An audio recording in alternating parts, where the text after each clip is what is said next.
Hello everyone, आप सबका स्वागत है मेरे YouTube channel E learn idea में। आज का जो हमारा क्लास है BARC skill test second shift मतलब सेकंड डे का सेकंड शिफ्ट 1 अक्टूबर का सेकंड शिफ्ट का जो पेपर है उसके बारे में हम पूरे डिटेल में आपको जानकारी देंगे।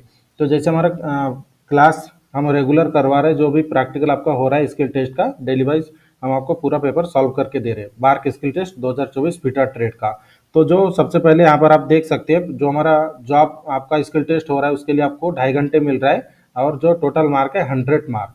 तो इसके ऊपर जो आपका जो जॉब आता है, जैसे यहाँ पर आप देख सकते हैं स्क्रीन के ऊपर, यही जॉब आपका सेकंड शिफ्ट में आया था। जो सेकंड डे का सेकंड शिफ्ट का जो पेपर आया था यही जॉब आया था। एकदम सिंपल जॉब आया था जो आपका कम से कम 1 घंटे के अंदर जॉब बन जाना चाहिए था। तो यहाँ पर एक सिंपल सा एक कॉमन चीज हम आपको सबसे पहले बता देते हैं कि जो जॉब आपको आ रहा है, जॉब का साइज कॉमन फाइनल साइज है 60/40 आपका कॉमन साइज आपका दिया जा रहा है। यहाँ पर आपको टोटल डायमेंशन मतलब हाइट कितना दिया है 40 मिलीमीटर।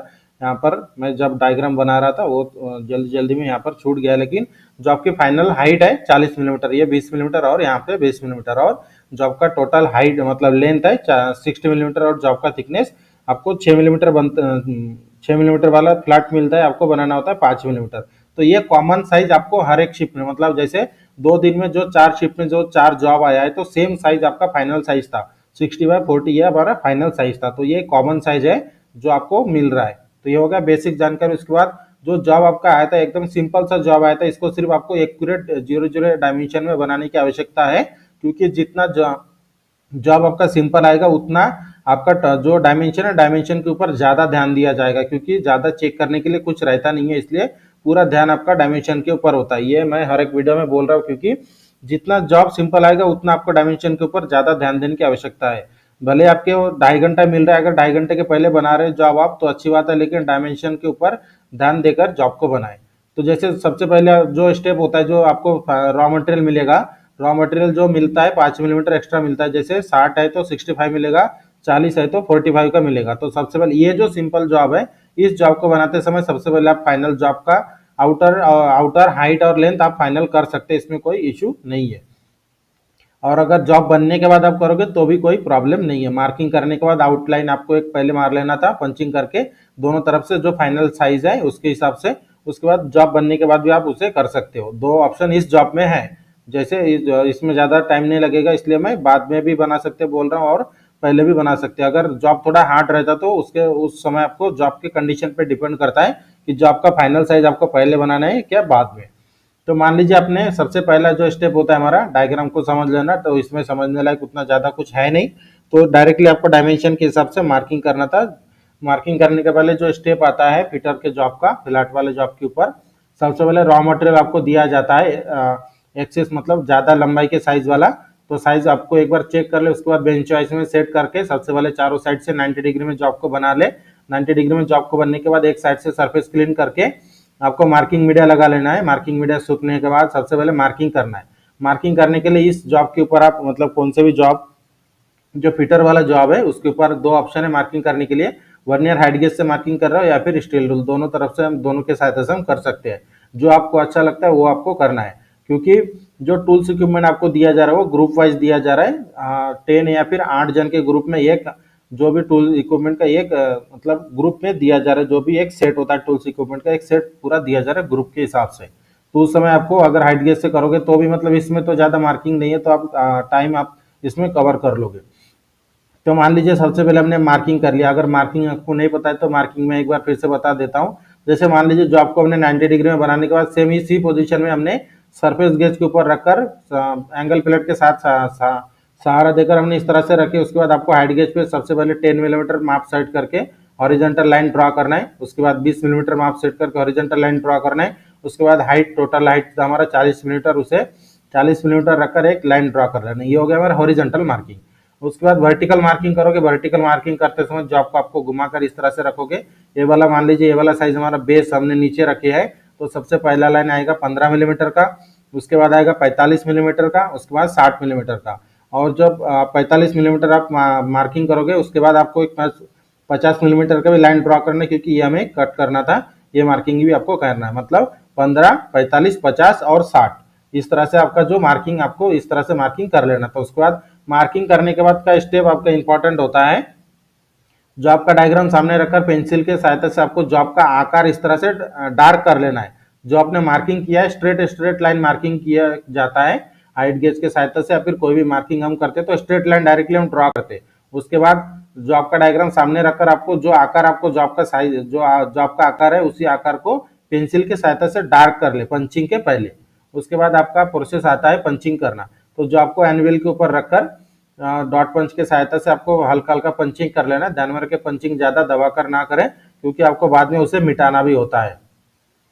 तो पंचिंग कर रहे हैं ना, उसके बाद आपको कटिंग करना है। कटिंग करते समय हेक्सा का सिलेक्शन करना है।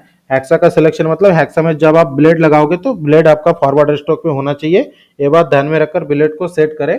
उसके बाद आपको जैसे ये 10/20 का कट कर लेना है। कट करते समय ध्यान में रखें जो आपने पंचिंग किया है पंचिंग के आउटर लाइन से कट करना है, पंचिंग के इंटरनल लाइन से नहीं।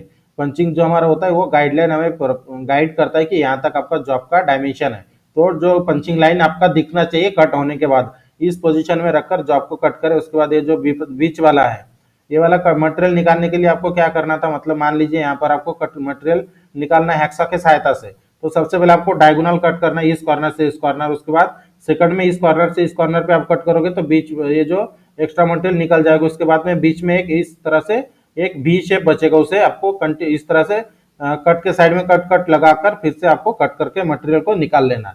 तो इस तरह से आपको एक्सिस मटेरियल को सबसे पहले कट कर लेना था। उसके बाद जो भी आपको ऑपरेशन है, इसमें ज्यादा ऑपरेशन तो नहीं है, सिर्फ आप बास्टर्ड फाइल के सहायता से सबसे पहले पंचिंग तक फाइलिंग कर ले। उसके बाद सेकंड कट फाइल के सहायता से डायमेंशन में पूरा एक्यूरेट 0 0 पे बनाए। ध्यान में रखे एक चीज मैं हर एक वीडियो में बोल रहा हूँ, जो जितना जॉब आपका सिंपल आ रहा है उतना ज्यादा डायमेंशन के ऊपर निर्भर रहेगा आपका जॉब का इवोल्यूशन।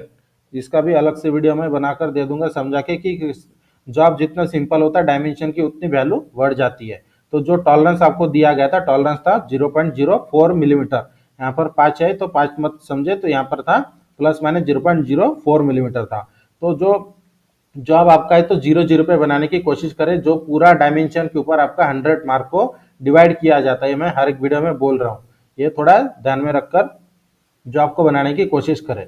तो जैसे सेकंड कट फाइल के सहायता से आप जब डायमेंशन में बनाओगे जॉब को तो उस समय कंटिन्यू वर्नियर कैलिपर के सहायता से डायमेंशन को चेक कर ले, लंबाई लेंथ लंबाई हाइट या फिर जो डेप्थ, यहाँ पर 10 मिलीमीटर डेप्थ दिया, 10 मिलीमीटर डेप्थ, यहाँ पर 10 मिलीमीटर डेप्थ दिया है। उसके बाद इसकी विड्थ कितना है, 60 में से 15 30 गए तो इसका विड्थ कितना बच जाता है 30 मिलीमीटर। तो ये 30/10 का ये जो स्लॉट है ये भी इसका पूरा डायमेंशन की तरफ आप पूरा ध्यान में रखकर जॉब को फाइनल करें। उसके बाद जॉब डायमेंशन में बनने के बाद आपको क्या करना है, स्मूथ फाइल के सहायता से आपको पूरा फाइलिंग करके फिनिशिंग कर लेना था जॉब को। फिनिशिंग करने के बाद जैसे जो आपको आपने कट किया वहां पर फिनिशिंग करने के बाद जॉब के सरफेस को क्लीन करना है। जॉब के सरफेस को क्लीन करते समय आपका थिकनेस कितना बनना चाहिए 5 मिलीमीटर। आपको जॉब का जो थिकनेस मिल रहा है 6 मिलीमीटर का, आपको फाइनल कितना करना है 5 मिलीमीटर का। तो 1 मिलीमीटर आपको दोनों तरफ से घिसते हुए माइनस करना है। तो इस तरह से आपको जॉब बनने के बाद फिर से आप एक बार आप वर्नियर कैलिपर के सहायता से पूरे डायमेंशन को चेक करें, उसके बाद ही जॉब को सबमिट करें। क्योंकि जो टाइम आपको दिया गया है 2.5 घंटा इसमें लगने वाला नहीं है, 2.5 घंटा नहीं लगेगा। तो जॉब को करने के लिए ज्यादा जल्दबाजी ना करें और जो जितने भी डायमेंशन दिया जा रहा है पूरे डायमेंशन में जॉब को बनाने की कोशिश करें। तो ये था आज का हमारा जो सेकंड डे का सेकंड शिफ्ट का पेपर था। यहाँ पर हमने पूरे डिटेल में आपको वहाँ पर पूरा हमने स्टेप बाय स्टेप समझा कर दे दिया है। और आपके मन में कुछ डाउट रहे तो हमारे वीडियो के डिस्क्रिप्शन में व्हाट्सएप ग्रुप का लिंक है, उसमें हमें ज्वाइन होकर मेरे से बात कर सकते हैं, या फिर व्हाट्सएप जो वीडियो के जो हमारा कमेंट बॉक्स है उसमें भी कमेंट करके पूछ सकते हैं, हम पूरे आपको हेल्प करेंगे। और इसी तरह के डेली वीडियो की अपडेट के लिए मेरे चैनल को सब्सक्राइब करके बेल आइकन को दबाएं ताकि मेरे वीडियो की नोटिफिकेशन आपको टाइम पर मिलते रहे। और वीडियो अच्छी लगे तो वीडियो को शेयर और लाइक करना ना भूलें। मिलते हैं अगले दिन के पेपर के वीडियो के साथ।